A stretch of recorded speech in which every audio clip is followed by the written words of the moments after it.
여러분과 함께 찬양을 하나를 함께 불렀으면 좋겠습니다. 오늘 하나님 주신 찬양은요, 새 찬송가 79장 1절만 부를 건데요, 주 하나님 지으신 모든 세계라는 곡입니다. 우리 함께 이 찬양을 연주 없이, 반주 없이 그렇게 우리의 목소리로 한번 하나님 앞에 올려드리도록 하겠습니다. 주 하나님 지으신 모든 세계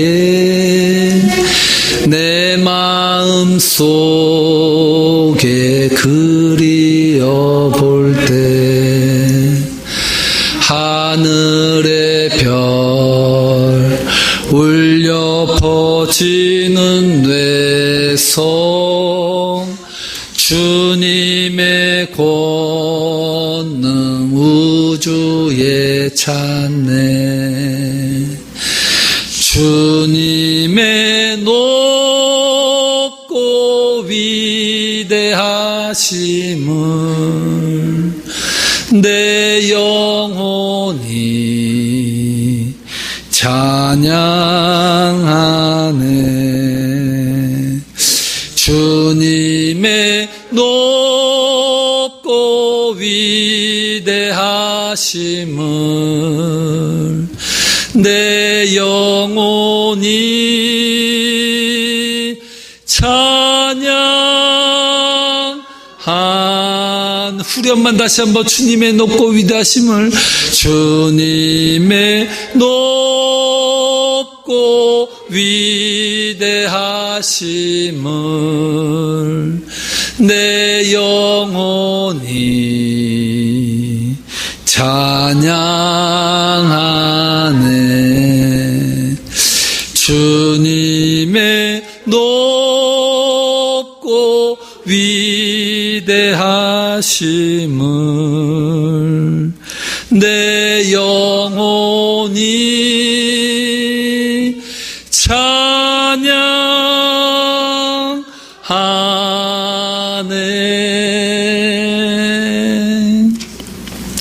여러분, 예배가 뭡니까? 많은 사람들이 예배에 대해서 다시 한번 생각해 볼 때가 되지 않았을까 이런 생각을 합니다.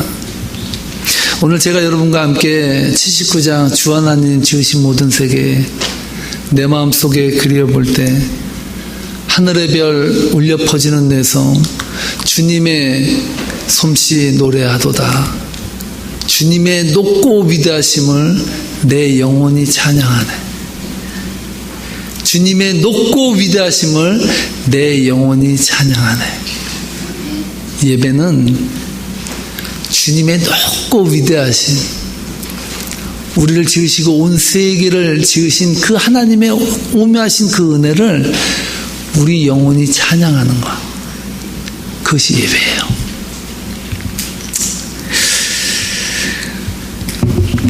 쉽게 말해서 예배의 주인은 하나님이시라는 거예요.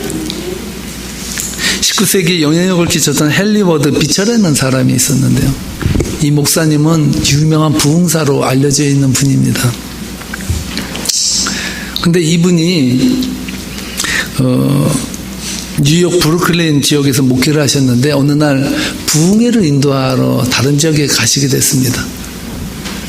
부흥회를 인도하러 가신 그 날 저녁에 이 목사님께서 갑자기 복통을 호소하면서 그 다음날 예배를 인도하지 못하게 되었습니다. 그래서 급하게 회의를 소집하고 내린 결론이 그러면 이 비처 목사님의 동생인 토마스 목사님을 불러서 오늘 설교를 인도하도록 하자고 결의를 했습니다. 주일날 아침이 되었습니다. 많은 사람들이 이 헨리 비처 목사님을 보기 위해서 많은 이웃에 있는 교회들의 성도들까지 다 모였습니다. 엄청난 성도들이 그 예배에 참여했죠. 설교 시간이 됐는데 비처 목사님이 안 올라오시는 거예요. 가만히 보니까 처음 본 사람이 올라와 있는 거예요. 그러자 예배당 안이 술렁이기 시작했습니다. 이게 뭐냐? 내가 비처 얼굴 보러 왔지 저 모르는 사람 저 사람 보러 왔냐 하면서 몇 사람이 일어나서 자리를 박차고 나가는 거예요. 토마스 목사님이 그 앞에 서가지고 이렇게 말씀하십니다. 여러분, 제가 여러분들에게 긴급히 말씀드릴 게 있습니다. 저희 형님이 갑자기 병으로 오늘 이곳에 오지 못함을 대신해서 사과드립니다. 저는 설교에 앞서 여러분에게 특별한 광고를 드리고 싶습니다. 지금 밖으로 나가시는 분들 말고 이 자리에 앉아 계신 분들 중에 헨리워드 비처 목사님을 예배드리기 위해 오신 분은 지금도 늦지 않으셨으니까 체면 때문에 못 일어나신다면 그냥 지금 빨리 일어나셔서 나가도 좋습니다. 예배는 비처를 예배하는 자리가 아니라 하나님을 예배하는 자리입니다 라고 말했다는 거예요. 이 말에 은혜를 받고 나갔던 사람도 다시 들어와서 앉았다는 거예요. 여러분, 예배가 뭡니까? 여러분, 오늘 주님의 날 여러분 누구를 보러 왔습니까? 김 목사의 설교를 들으러 왔습니까? 예배는 죄인된 인간이 하나님의 은혜를 고백하며 죄인을 구속해 주신 그 십자가의 사랑을 하나님 앞에 영광을 돌려드리는 자리가 예배의 자리예요. 미국이 난 성지자로 알려진 토전 목사님은요, 아주 쇼킹한 제목의 책을 썼는데 그 책의 제목이 예배인가 쇼인가 라는 제목의 책이에요. 많은 교회들이 하나님 앞에 예배드리지 아니하고 쇼를 한다는 거예요. 사람들의 마음을 움직이기 위해서, 사람들의 감정을 북돋우기 위해서 가진 드라마를 하고 가진 제스처를 하면서 사람의 마음을 잡으려고 애를 쓴다는 거예요. 하나님 앞에 드려야 될 예배가 인간이 주인이 된 자리가 되어버렸다는 거예요. 그는 말합니다. 예배의 대상은 하나님이며 우리의 삶 전체가 하나님을 예배해야 한다. 그는 또 이렇게 말합니다. 우리는 하나님께 예배드리기 위해서 구원받았다고 말할 정도로 강력하게 예배의 요청을 하고 있습니다. 토전 목사님은 그렇게 말해요. 우리가 왜 구원받았냐? 구원받은 이유가 뭐냐? 그것은 하나님 앞에 예배드리기 위해서다. 하나님께 영광을 돌려야 될 그 예배의 자리에 인간이 들어가기 시작했습니다. 하나님께 영광을 돌리기 위해서 악기가 동원되던 것이 인간에게 은혜를 끼치는 자리로 전락되기 시작했습니다. 많은 화려한 예배들이 시작되었고 예배가 상당히 다이나믹하면서 화려해졌습니다. 그런데 중요한 것은 하나님께 돌려야 될 영광들이 인간에게로 집중되면서 인간이 예배받는 자리로 바뀌어지면서 오히려 예배의 힘이 없어졌다는 거예요. 예전에는 하나님 앞에 예배 드릴 때 그 단순하게 드려지는 예배를 통해서도 눈물이 쏟아지고 하나님의 깊은 영적 교제가 일어났는데 요즘은 드럼을 치고 꽹과리를 울리고 가진 드라마를 해도 사람의 마음이 더 자극적인 드라마틱한 그 인간의 감정에 호소하는 예배들로 전락했다는 거예요.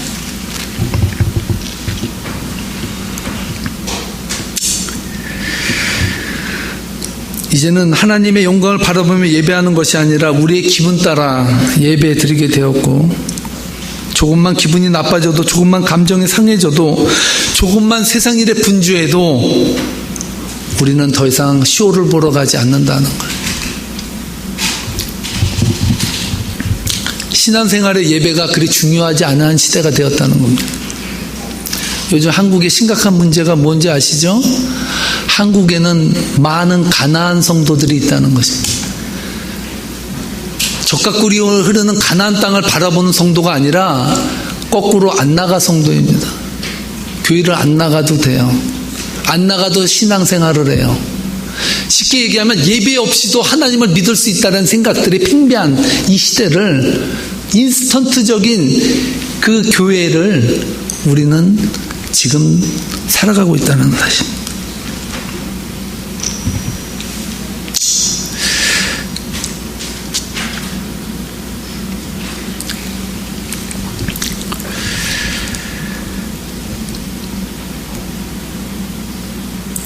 예배의 본질이 심각하게 훼손되어 버린 결과가 우리는 왜 예배 드려야 되는지에 대한 의미와 예배를 드리는 대상조차 누구인지도 모르는 그러한 번질 수도 없는 예배가 계속해서 우리는 드려진다고 토저는 그렇게 비판하고 있습니다. 저는 오늘 이 시간 여러분들에게 예배를 다루는 것이 아니라 원래 선교를 다루는 거예요. 제가 선교를 다루는 이 자리에서 왜 예배를 여러분들에게 말할까요? 예배와 선교는요, 뗄래야 뗄 수 없는 아주 밀접한 관계가 있기 때문입니다. 여러분, 우리는 왜 선교해야 하는 것입니까? 왜 우리는 그 많은 물자를 들여가며 그 많은 재정을 쏟아가며 왜 니카라과 땅을 밟아야 되는 것입니까? 그 이유가 뭡니까? 어떤 분은 말합니다. 거기가 너무 가난해서 원조가 필요하니까 그곳에 가서 물질로 좀 도와줘야 되지 않느냐. 가난한 사람 도와주는 것은 일반 사회 NGO들도 많이 하고 있습니다.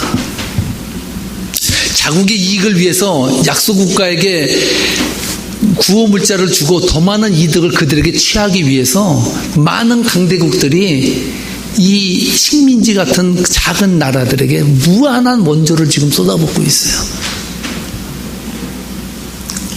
사실 우리가 이번에 선교하는 니카라과 땅이 가진 것이 없습니다. 돈이 좀 적고 먹을 것이 좀 부족한 건 사실이에요. 그런데요, 이 세계에서 행복 만족도 2위입니다. 한국은 수십이 저 밑에 있어요. 오히려 행복에 대해서는요, 그들을 도와줄 게 아니라 우리가 도움 받아야 돼요. 가서 물어봐야 됩니다. 너희는 없는데 어떻게 이렇게 행복하냐? 그 비결 좀 알려달라. 우리는 있어도 괴롭다, 있어도 우울하고, 가져도 행복하지 않고 불행하다, 좀 가르쳐다오라고 말해야 돼요. 그렇다면 왜 우리는 선교해야 됩니까? 왜 니카라과 땅에 가야 돼요? 왜 그것을 목표로 했을까요? 왜 하나님은 자꾸 니카라과 땅을 우리 세계명교에게 비전으로 주시고 왜 가라 그럴까요? 그것은 단 한 가지 이유예요. 니카라과 땅에 예배가 존재하지 않기 때문에, 예배가 존재하지 않냐는 구역이 너무나도 많기 때문에, 그 사회주의 국가에 예배가, 하나님 앞에 드려질 예배가 없기 때문에 예배 드리는 자들이 그 니카라과 땅에 일어나도록 우리는 그곳에 가는 거예요. 많은 사람들이 주객이 전도됐어요. 선교 왜 가? 그 많은 물량 주고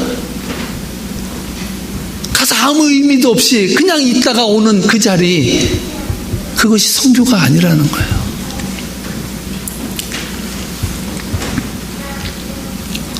예배가 존재하지 못하는 땅에 예배가 심겨질 수 있도록, 뜨겁게 그 땅에 예배가 회복되도록 하기 위해서 우리는 선교해야 되는 거예요. 제가 이번에 니카라과 땅에 가면요, 저녁에 기도회를 합니다. 다 일을 마치고 나면 함께 모여서 다시 기도회를 해요.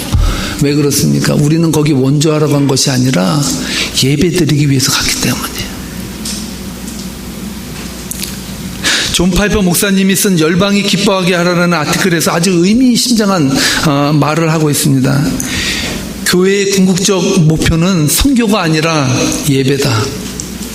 선교가 존재하는 이유는 예배가 존재하지 않기 때문이다. 마지막에 남는 것은 선교가 아니라 예배다. 결국 사람이 아니라 하나님이 중요하기 때문이다. 이 세대가 끝나고 셀 수 없이 많은 구속받은 무리가 하나님 보좌 앞에 엎드릴 때 선교는 더 이상 존재하지 않게 될 것이다. 선교는 잠깐 동안 필요하다. 하지만 예배는 영원히 지속할 것이다.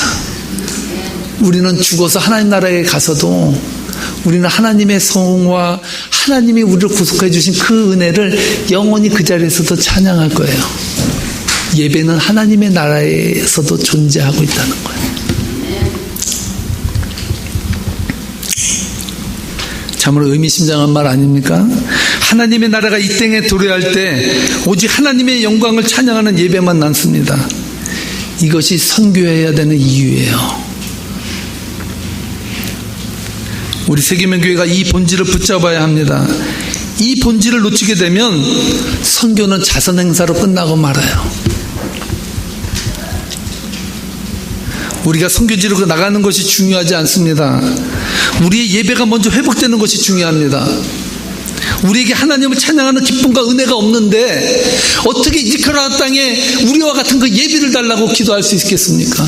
우리의 예배가 회복되지 않는데 그 땅에 선교는 예배를 회복시키러 가는 자리인데 예배가 어떻게 회복될 수 있겠습니까? 존 파이퍼 목사님은 이 점을 이렇게 설명하고 있습니다. 선교의 가장 중요한 문제는 교회가 하나님을 중심에 두고 있는가 하는 것이다. 하나님의 위대하심에 압도되지 않은 사람들이 어찌 여호와는 위대하시니 지극히 찬양할 것이요 모든 신들보다 경외할 것이며 라는 메시지를 전파할 수 있겠는가. 저나 여러분이 선교지를 위해서 기도할 때마다 하나님의 예배가 회복되는 땅이 되게 해달라고 간절히 기도해야 됩니다. 먼저 우리가 예배가 회복돼야 돼요. 하나님 앞에 드려지는 예배가 없기 때문에 선교를 가는데 하나님 앞에 드려지는 예배의 기쁨이 없다면, 예배를 통한 우리의 회복이 없다면, 예배를 통해서 하나님을 만나는 그 은혜가 없다면 우리는 그 선교지에 가서도 보여줄 것이 없어요. 오늘 본문은 이러한 의미에서 아주 중요한 메시지를 우리들에게 전해주고 있습니다. 3절로 4절 말씀입니다. 함께 다시 한번 읽겠습니다. 하나님이여 민족들이 주를 찬송하게 하시며 모든 민족들이 주를 찬송하게 하소서. 온 백성은 기쁘고 즐겁게 노래할지니 주는 민족들을 공평히 심판하시며 땅의 나라들을 다스리실 것입니다. 아멘. 제가 왜 이 시편의 말씀을 오늘 설교의 본문으로 정했냐면요, 오늘 본문의 시편의 기자는 하나님을 뜨겁게 만나고 찬양하는 기쁨이 무엇인지를 알아요. 그렇기 때문에 그는 나만 기뻐할 수 없어요. 나만 행복할 수 없어요. 그래서 온 백성은 기쁘고 즐겁게 노래할지니 주는 민족들을 공평히 심판하시며 땅의 나라들을 다스릴 것입니다. 온 백성을 공평히 하나님은 자녀 삼으시고 하나님 백성 삼으셔서 하나님의 나라를 선포하신다라는 그 은혜, 예배의 깊은 영적인 은혜가 있는 자가 드린 고백이었다는 사실. 이러한 자가 선교합니다. 이러한 자가 선교 가서 뜨겁게 하나님의 마음을 전달해 줄 수 있습니다. 교회의 존재의 목적은 선교가 아니라 예배입니다. 그래서 예배가 답입니다. 우리 인생의 모든 것도 우리 하나님 앞에 예배 드리는 것이 답입니다. 내가 존재하는 이유도 하나님 앞에 예배 드리기 위해서입니다. 2011년 12월 6일 아프가니스탄 수도 카불에서 자살 폭탄 테러가 일어났습니다. 이 테러로 우연히 이 테러 현장을 지나가던 한인 선교사 한 명이 그 자리에서 사망하게 되었습니다. 이 선교사는요, 아프가니스탄에 선교사로 간 지 불과 한 달이 좀 지났을 때였습니다. 불과 아프리카에 선교를 시작하려고 할 무렵에 자살폭탄 테러로 어이없이 하나님의 나라에 부름을 받은 거예요. 이 순교한 그 사모님이 제 처제의 친구입니다. 이번에 선교대회 할 때 와서 처제랑 같이 그 선교대회에서 만났습니다. 이분은요, 지금도 아프가니스탄에서 계속 남아서 선교하고 있습니다. 이 사모님은요, 미국에서 발목 전문의로 그 스페셜리스트로 엄청 공부해가지고 닥터 자격증까지 다 땄습니다. 이제 성공이 보장된 직업을 갖게 됐어요. 우리 반석이가 수술을 그때 발 수술했는데 발닥터가 돈을 그렇게 많이 버는 직업을 이제 처음 알았습니다. 수술을 하려도요, 적어도 한 달은 기다려야 수술이 잡힐 정도로 그렇게 스페셜리스트 하는 것이 발목 전문이더라고요. 그 좋은 직업을 놔두고 남편과 함께 아프가니스탄에 선교 가서 한 달 반도 안 돼가지고 자살폭탄 테러로 남편을 잃은 거예요. 이 사모님은 절규합니다. 하나님, 그 많은 사람들 중에, 그 많은 한인들 중에 한 명이 왜 제 남편입니까? 하나님 앞에 울부짖었다는 거예요. 왜 내 남편이 하나님의 부름을 받아야 되냐? 원망도 하고 답답한 마음에 울기도 하는데 마음속에 이러한 울림이 오더라는 거야. 예, 너는 잃은 네 남편 때문에 그렇게 슬피 우니? 나는 아프가니스탄에서 하나님도 모르고 하나님 앞에 예배할 줄도 모르고 하나님 앞에서 잃어버린 그 영혼 때문에 나는 지금도 울고 있다. 그 말을 하더라는 거예요. 그래서 이 사모님이 아프가니스탄에서 철수하려다가 하나님, 그러면 제가 이 아프가니스탄에 제 뼈를 묻겠습니다. 이렇게 고백하고 그 두 딸에게, 두 자녀에게 말했다는 거예요. 예, 너희들 여기 있을래? 아니면 저 미국으로 돌아갈래? 그랬더니 그 아이들도 여기에 아버지가 묻혀 있는데 저희가 어디 갑니까? 저희도 여기서 함께 선교하겠습니다라고 해서 두 자녀가 함께 아프가니스탄에 선교지에 남았다는 것이죠.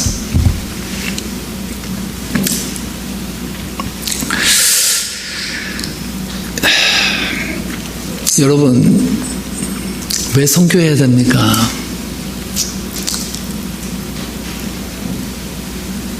그 땅에 하나님의 예배자를 세우기 위해서 우리는 그 땅을 가는 겁니다. 의약품 몇 조각 들고 빵 몇 개 가지고 그들 먹이려고 가는 거 아니에요.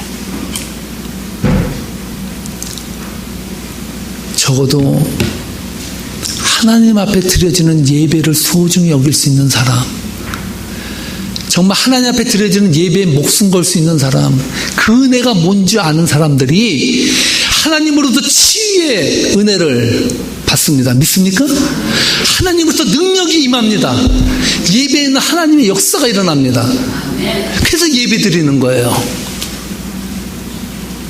내 기분 조금 나쁘다고, 내 감정 상하다고, 내 개인적 일 바쁘다고 모든 것 위에 예배를 등한시하는 것, 그것은 선교지를 향한 하나님의 마음을 모르는 거예요. 사랑하는 성도 여러분, 하나님은 우리가 가려고 하는 니카라구아 땅에 예배가 없기 때문에 우시기도 하지만, 진짜 하나님이 세우신 이 풍요로운 땅 미국의 교회들의 예배가 없어서도 우신다는 것 생각해 보셨어요?